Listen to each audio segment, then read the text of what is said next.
Hey guys, this is Camfree15 back at it with another video for you guys. I am back with another Flash episode review for you guys.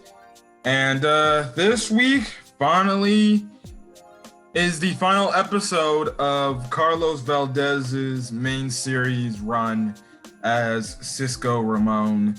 And although I thought the episode was okay, it was a pretty solid episode. The ending was good, and it was a good send-off episode to such a fan favorite character.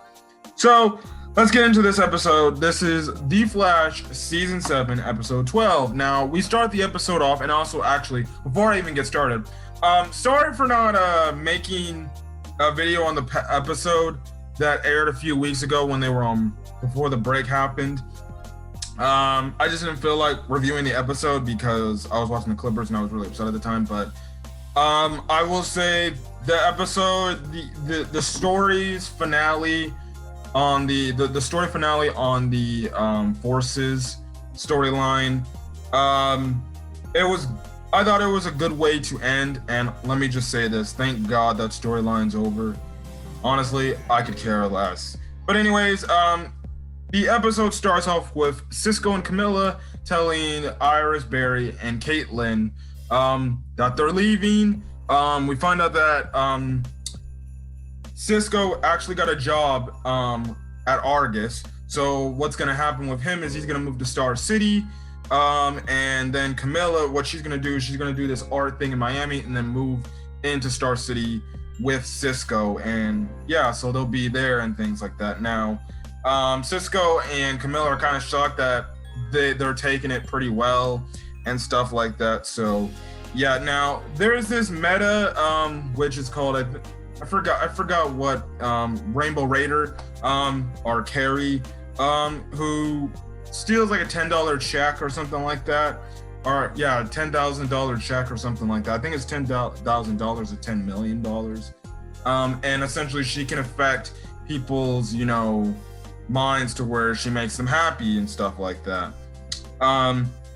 So essentially what happens is when Barry and Caitlin are looking in on this, Cisco wants to help out and he's like, let me help, let me do this for, let's stop the bad guy together for one final time. So that's when Cisco and Barry go and they use a device that was similar to Rainbow Raider, who only focused on the rage portion, and that didn't really work out for them, because when Flash goes back after saving this one individual, he comes back and Cisco was already under really the spell of Rainbow Raider and the fact that he's all happy and doopy. And it was funny because he kind of gets out of Chester's hand, and while Barry's trying to find Carrie and try to stop her, he gets in the way of that and kind of puts this neon rainbow cat thing on Barry's goggles, and he's like, I can't see, which ends up getting Barry caught by the spell. And I swear, when Barry came back to Star Labs and he gave that derpy looking face where where Caitlin's just pans over, looks over, and he's like, I swear, I was dying of straight up laughter. I'm like, this man straight up is not like. But yeah, because of it, you just see Barry and frickin' Cisco going crazy. Barry breaks dance, everything. But then you have Chester come in with a device by Cisco, because now Chester has all the access to, I guess, this bunker area where all previous things we've seen from the previous season of The Flash, Chester has access to now. He manages to use something that Cisco used to use, get Barry and Cisco back to normal. And what happens? My goodness, what happens next is they find out that Rainbow Raider isn't really a bad person. She's trying to hand out money and stuff like that to help and progress people's lives. But she's flying this blimp that essentially is going to potentially be crashing into this football stadium during this football game in Central City.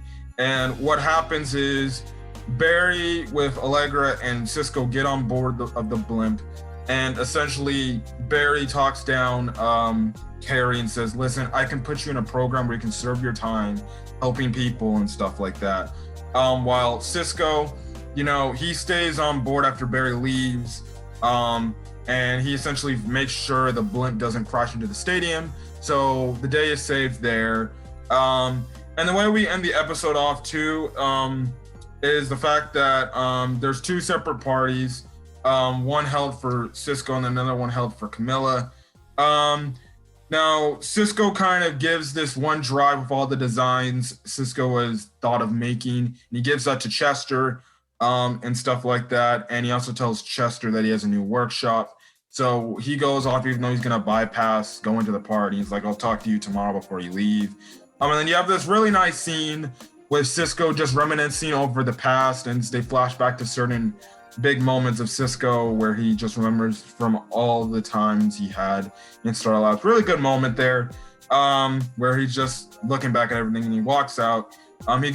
His party has Barry, Caitlin, and Joe there, and they're just celebrating. He gives them like Star Wars shirts with puns and everything.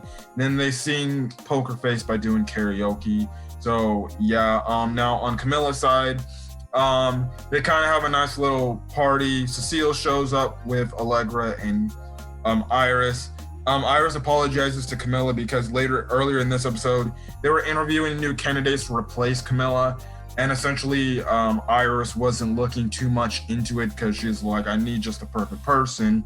Even though some of the people are really talented that they interviewed and stuff like that. So I don't know if that means we're going to get a new a new series regular character on the Team Citizen side of things as the replacement for Camilla.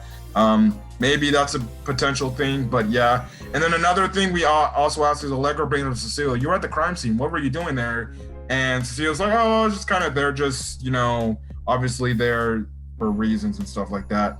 So that kind of happens. Now, the post-credit scene in this episode is Cecile gets back to her house, and you hear this person calling out to her saying, Cecile.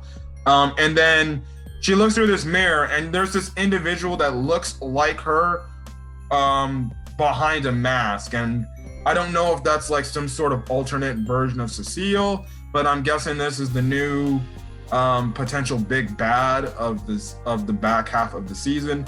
But yeah, that's kind of where the episode went. I honestly thought it was a solid episode, but I did like the Cisco leaving moments and things like that.